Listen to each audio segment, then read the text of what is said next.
Welcome to the show. প্রত্যেকই অমায়িক, কিন্তু আমাদের শাকিব খান তো হচ্ছে মানে কি বলবো, আমার ভাষা নাই, অমায়িক। ঈদের 16 দিন পরেও কোনোভাবেই থামছে না শাকিব খানের তাণ্ডব সিনেমার তাণ্ডব। রায়হান রাফি পরিচালিত শাকিব খানের তাণ্ডব সিনেমা তৈরি করেছে একের পর এক নতুন রেকর্ড। 16 দিন পরেও সিনেমা হল থেকে কত টাকা ইনকাম করলো তাণ্ডব জানাবো এই ভিডিওতে সব বিস্তারিত। প্রথম দিনেই তুফান, দরদ, বরবাতের রেকর্ডকে ব্রেক করে দিয়ে ইতিহাস তৈরি করলো রায়হান রাফি পরিচালিত শাকিব খানের তাণ্ডব সিনেমা। অ্যাকশন নির্ভর সিনেমা দিয়ে সবার মন জয় করে নিয়েছেন এই মেগাস্টার। শুধু তাই নয়, জাপান থেকেও মানুষ এসেছে শাকিব খানের তাণ্ডব সিনেমা দেখার জন্য।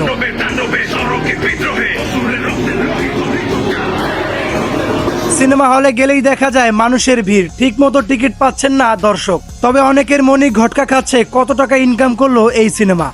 আদৌ কি 50 কোটি টাকা ইনকাম করতে পারলো কিনা তাণ্ডব। ঈদের তৃতীয় সপ্তাহে মানে 16 দিনের মাথায় তাণ্ডব সমস্ত হল থেকে ইনকাম করেছে 42 কোটি টাকা। তবে শাকিব খানের জন্য এটা তেমন আহামরি কিছু না।